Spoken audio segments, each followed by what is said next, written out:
Dalam acara di Pekanbaru Riau, Capres nomor urut 2 Prabowo Subianto diduga menyindir keras calon presiden nomor urut 1 Anies Baswedan karena mengungkit data kepemilikan lahan seluas 340.000 hektar. Prabowo pun menilai urusan penguasaan lahannya tidak perlu dibawa ke dalam debat Pilpres. Saudara-saudara, ada pula yang nyinggung-nyinggung punya tanah berapa, punya tanah ini.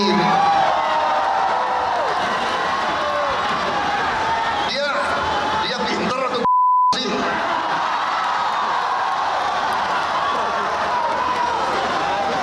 Dia ngerti nggak ada hatiku,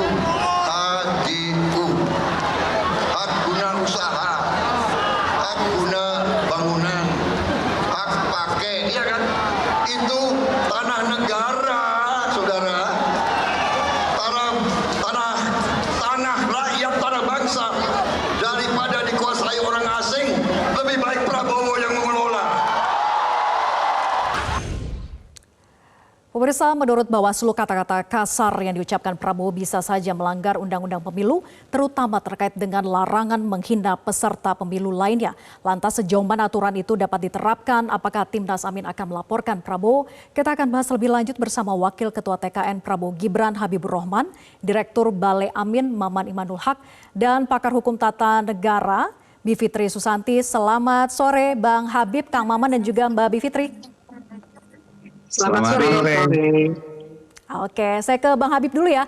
Bang Habib, ada apa sebetulnya dengan Pak Prabowo dalam pidatonya sampai mengeluarkan kata-kata kasar? Yang pertanyaan saya justru ada apa dengan Metro TV ya? Kenapa framingnya jahat sekali terhadap Pak Prabowo? Ya, disampaikan tadi mengumpat. Padahal yang disampaikan Pak Prabowo itu adalah dua pilihan kemarin itu. Pinter apa goblok gitu kan ya. Itu bahasa yang lugas yang biasa saja disampaikan sambil senyum-senyum kok gitu. Tidak ada mengungkap, dan ini jauh dari pemenuhan unsur sebagaimana dimaksud pasal 280 ayat 1 Undang-Undang Nomor 7 tahun 2017 ya.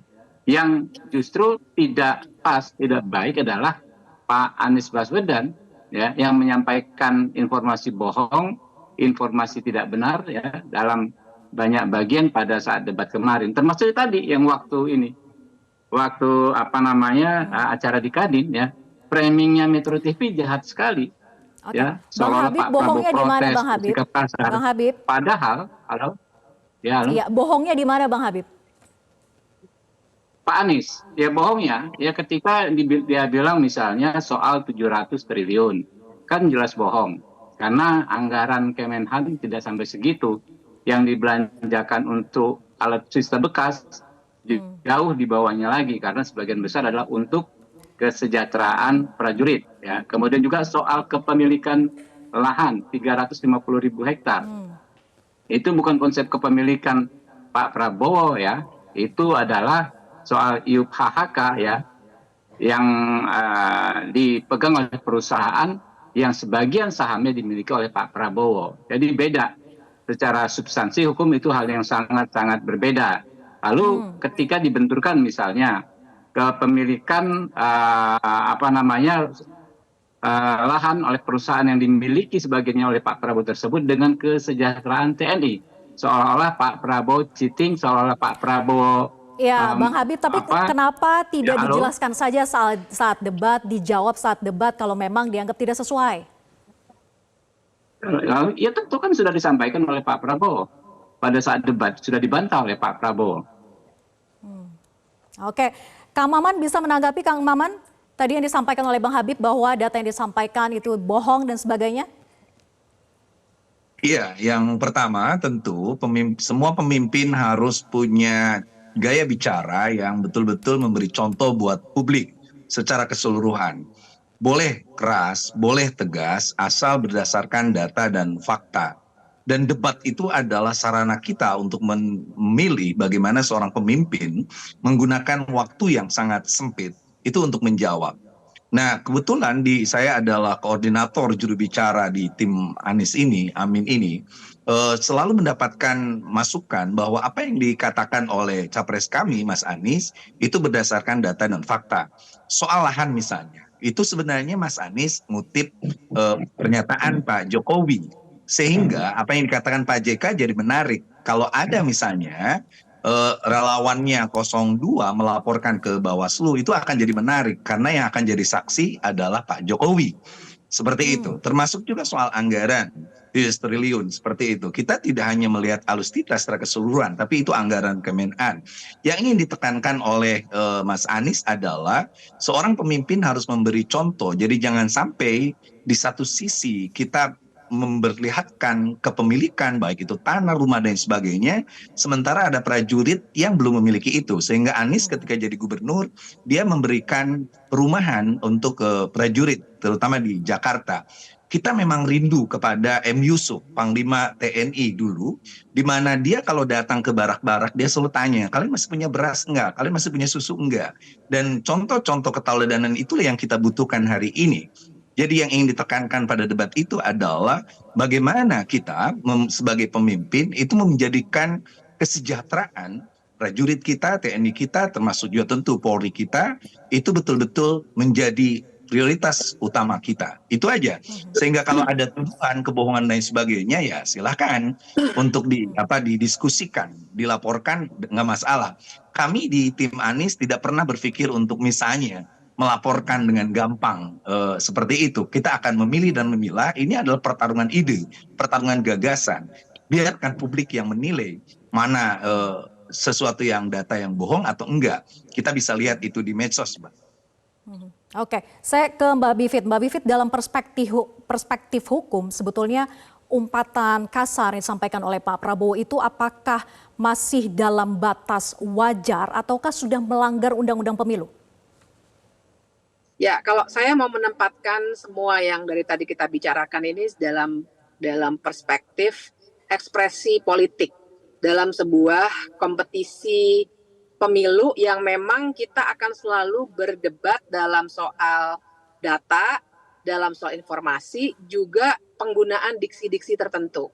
Jadi kalau misalnya pertanyaannya itu masuk wilayah hukum nggak sih? Ya kita bisa perdebatkan karena misalnya begini.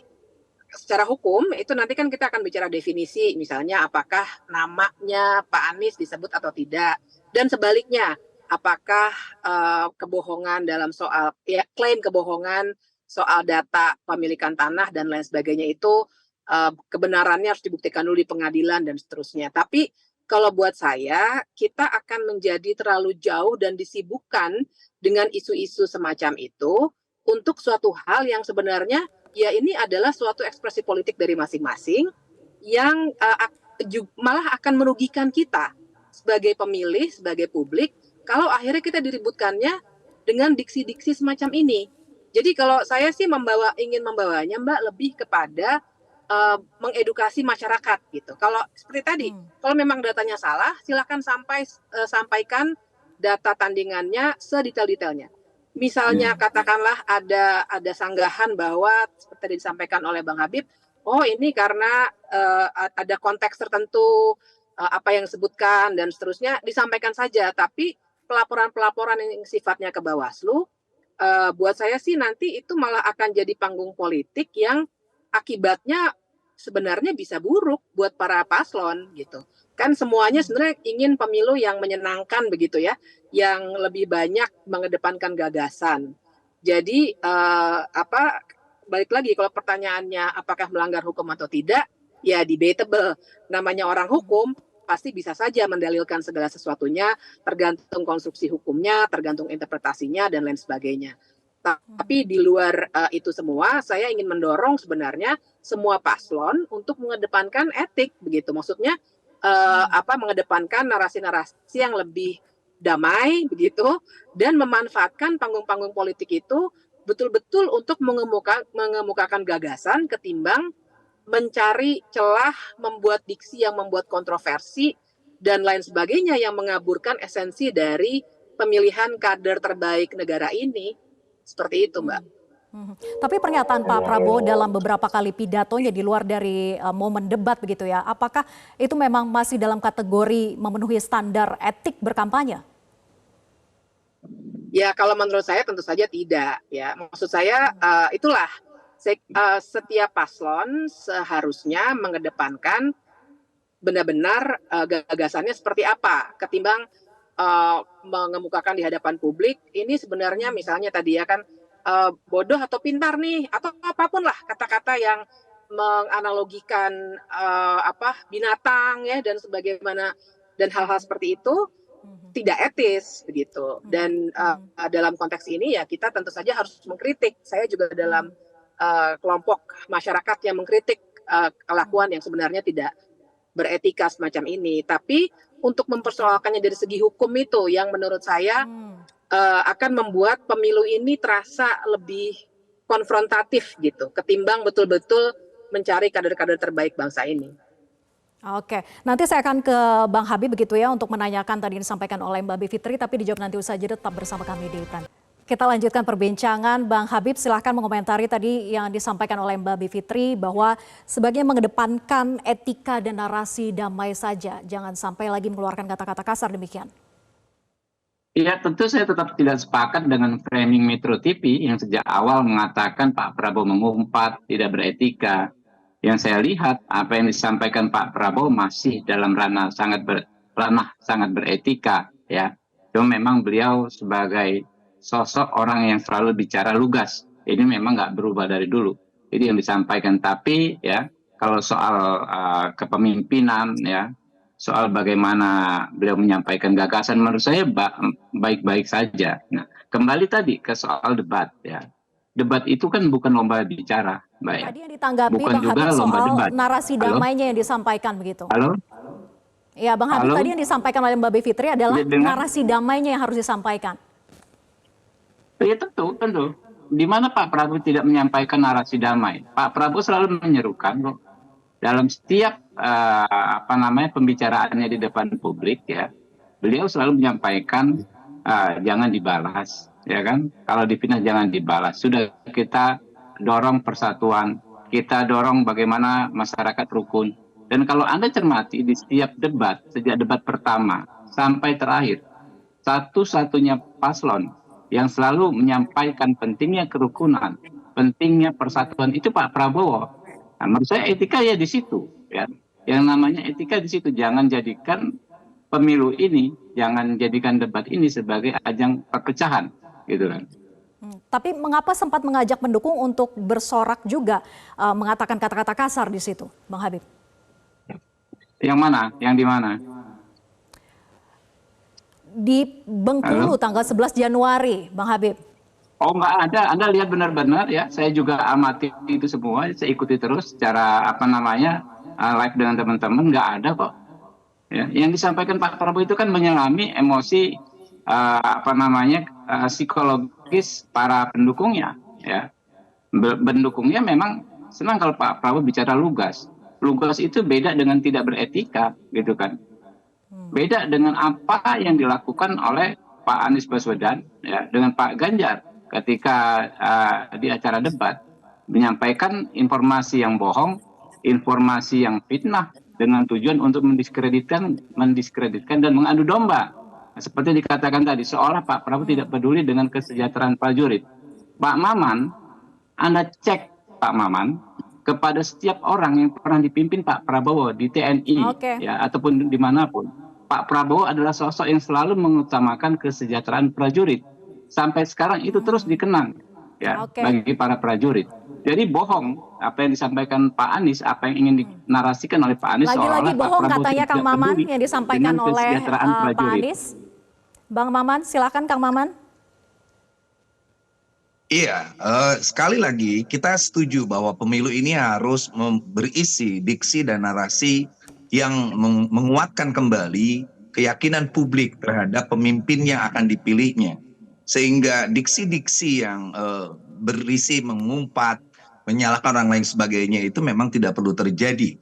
Tetapi juga saya ingin mengatakan bahwa misalnya ketika Mas Anies dalam debat itu dinarasikan, di-framing juga oleh sekelompok orang bahwa dia bersikap kasar, kita katakan bahwa Mas Anies justru punya pola komunikasi yang tegas, yang keras, dan berdasarkan data dan fakta. Sehingga di tim kami ketika ada yang mau melaporkan ke Bawaslu dan sebagainya, kita menghormati proses itu. Kita menghormati ekspresi orang yang merasa bahwa capres yang didukungnya itu terlihat dalam debat itu tidak menguasai isu-isu debat dan lain sebagainya. Itu kita biarkan dan kita persilahkan, sehingga biarkan publik yang nanti akan menilai apa yang dilakukan oleh capres dan cawapres kita, sehingga apa yang terjadi di debat sebenarnya udah selesai, tinggal bagaimana caranya kita meyakinkan ke publik soal data-data dan sebagainya. Misalnya ada narasi mengatakan bahwa Mas Anies tidak punya nasionalisme sehingga membiarkan rahasia negara dibuka. Padahal Anies ingin mengatakan bahwa yang dipertanyakan itu bukan soal rahasia negara, tetapi bagaimana penggunaan anggaran dari pertahanan negara itu yang harus transparan, diketahui publik, kemana penggunaannya dan sebagainya. Jadi ada kata-kata kunci di mana orang akan memahami pola komunikasi itu ketika apa yang dikatakan seseorang itu sesuai. Itu yang disebut dalam konteks kita dalam berbicara, setiap teks ada konteksnya, setiap konteks ada teksnya. Ini kadang-kadang teksnya kemana, konteksnya kemana. Konteksnya begini, teksnya tidak dipahami. Inilah yang sebenarnya menjadi menurut saya ingin mengatakan juga bahwa debat capres sekarang tentu lebih menarik daripada di 2019. Jadi saya ingin mengkritisi juga apa yang dikatakan beberapa pemimpin kita bahwa ini kok saling menyerang pribadi. Menurut saya nggak ada yang nyerang pribadi. Ini adalah soal adu ide, gagasan, dan lain sebagainya yang secara substansional bangsa kita membutuhkan aspek-aspek transparansi dalam pengelolaan anggaran, termasuk anggaran pertahanan kita di Kementerian Kemenhan yang kebetulan dipimpin oleh Pak Prabowo. Itu aja menurut saya, sederhana bagi kami di tim 01. Oke, komentarnya Bang Habib sedikit. Iya, sejak kemarin ya sudah beberapa hari, hampir seminggu, Pak Anies maupun para jubirnya tidak pernah menanggapi soal kebohongan yang mereka sampaikan soal angka 700 triliun.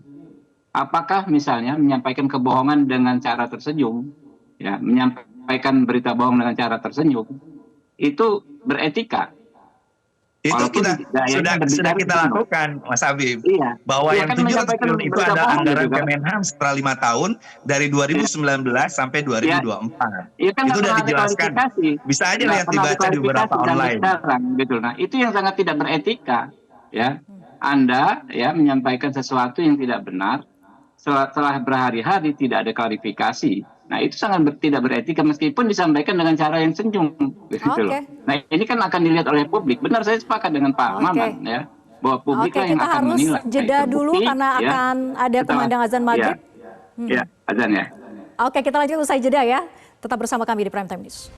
Kita lanjut ke perbincangan, saya ingin ke Mbak Bivitri. Mbak Bivitri mungkin bisa diingatkan kembali begitu ya, bagaimana batasan-batasan dalam etika berkampanye agar tidak hanya saling sindir, saling menyerang satu sama lain begitu, tapi mengedukasi masyarakat. Bagaimana Mbak Bivitri? Iya, kita harus paham memang Pak Maman maupun Bang Habib ini kan dari tim masing-masing. Jadi pasti akan merebut teksnya gitu ya, merebut interpretasi dari apa yang sudah diucapkan oleh paslon masing-masing. Jadi nggak akan ada titik temu. Tapi poinnya adalah kita ini kan melakukan proses pemilihan umum ini ya dalam konteks ekspresi politik tadi yang tidak seharusnya selalu diletakkan dalam situasi pelanggaran hukum begitu. Saya khawatir kalau kita terbiasa untuk sedikit-sedikit kita bawa ke ranah hukum, bahkan untuk kata-kata tertentu, maka kita akan terbiasa juga untuk mempersoalkan kebebasan berpendapat dan kebebasan berekspresi pada umumnya. Ini yang kita tidak inginkan. Nah, jadi seperti apa yang seharusnya dituturkan?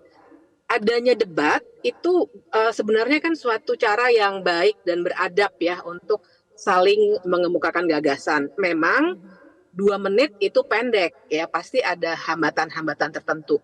Tapi sebaiknya semua hal yang memang ingin disampaikannya selagi debat. Jadi memang yang terjadi buat saya bukan hanya paslon 02, tapi 01 dan 03 pun setelah debat kemudian membicarakan hal-hal lain yang isinya membahas ulang debat itu, menarasikan ulang beberapa hal yang ada dalam konteks masing-masing. Nah, sehingga yang terjadi memang banyak sekali diksi-diksi yang buruk sebenarnya bagi masyarakat pemilih. Karena betul bahwa kita akan punya catatan, oh berarti calon pemimpin yang ini kecenderungannya dia akan tidak dengan mudah menyampaikan data. Atau sebaliknya, pemimpin yang lain mungkin datanya harus selalu diverifikasi. Dan hal-hal semacam itu. Nah, sebaiknya yang harus dilakukan adalah benar-benar menuntaskan. Semua paslon harusnya ketika debat siap dengan data. Jadi kalaupun ada yang belum tersampaikan, harusnya langsung dijawab pada saat itu juga. Jadi jangan disampaikan setelah itu dalam forum yang berbeda, di tengah masanya sendiri, yang kemudian akan bisa menimbulkan persepsi-persepsi yang memojokkan paslon-paslon lainnya, dan sebenarnya itulah yang memicu semacam konflik, walaupun konfliknya masih dalam tahap verbal ya, tapi kan ini sebenarnya suatu cara berpolitik yang menyerang, yang tidak dibuat dalam suasana yang terbuka dan benar-benar berdebat gagasan gitu. Jadi harusnya yang lebih baik adalah tidak menggunakan diksi-diksi yang memprovokasi. Karena memang kalaupun kita bisa berdebat sekali lagi dalam soal hukum, apakah nama Pak Anies disebut-sebut ketika menyebut-nyebut yang ini goblok atau pintar nih misalnya gitu ya. Kita bisa berdebat dari aspek hukum, tapi tetap saja diksi semacam itu akan menimbulkan persepsi, mengajak orang untuk berpikir bahwa apakah seseorang itu goblok atau tidak, kan begitu kan sebenarnya. Sebenarnya itu yang dicoba diarahkan. Jadi jangan hanya bawa ke ranah hukumnya saja, tapi secara etis bagaimana kita berekspresi politik dalam sebuah proses yang harusnya benar-benar mengedepankan gagasan seperti yang kita harapkan. Oke, baik. Terima kasih Mbak Bivitri, kemudian Kang Maman dan juga Bang Habib sudah bergabung sama kami di Prime Time News. Selamat malam. Informasi, download Metro TV Extend sekarang.